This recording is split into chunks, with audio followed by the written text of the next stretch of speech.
I thank the ranking member for the time. I would have been here a little bit earlier, but previous commitments kept me from speaking during general debate. And I rise in opposition to this package of appropriation bills. I am the ranking member of the Financial Services and General Government Subcommittee, and I have a great deal of respect for my chairman, Mike Quigley. We work well together, and I appreciate the hard work that Mike and his team put in trying to get a bill that we can come to agreement on. However, the bill we're debating is packed with unjustifiable spending that ignores the government's unsustainable fiscal trajectory and the historic level of inflation burdening all Americans. And we should be fixing that, not making it worse. As the pandemic wanes and inflation soars, I was hoping that we could begin reducing spending. Instead, the Financial Services Division of this bill increases discretionary spending by over 17%. Many programs in the bill get double-digit percentage increases. Some get triple-digit percentage increases. 433% for election grants, 20% for the White House, 30% for the Federal Trade Commission, a $1 billion increase for the IRS, a $1.6 billion increase for GSA. These increases are unconscionable when considering the U.S.'s historically high debt, now in excess of $30 trillion, and inflation over 9%. The combination of debt and inflation places a heavy burden on future generations of Americans. We should be fixing that. There are also several controversial policy changes included in the FSGG division, such as allowing D.C. tax dollars to fund abortions and removing the prohibitions on federal employee health benefits funding for abortions. These policy changes are no-goes. They make this bill and minibus as a whole dead in the water. They'll have to be fixed if we're going to come to some agreement.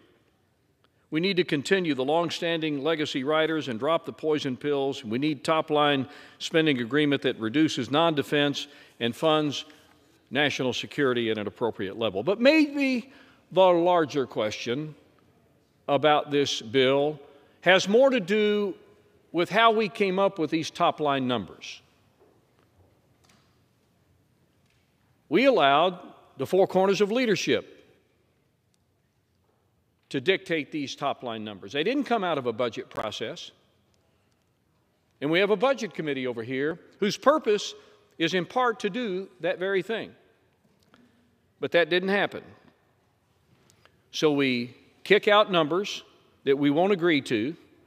Wasn't through a budget process where we could define our priorities, the emerging needs of our country, and come to some agreement through a legitimate budget process.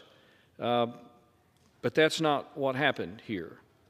So it is long since time that we stop this process of doing deeming resolutions or burying top-line numbers in rule bills and get back to the process that is laid out for us, and that is to do a budget resolution, House and Senate, to get to some kind of an agreement, and then establish an appropriate appropriation process where we can do these bills individually. There are 12. And we're going to do 6 today, and then we're going to do 6 later.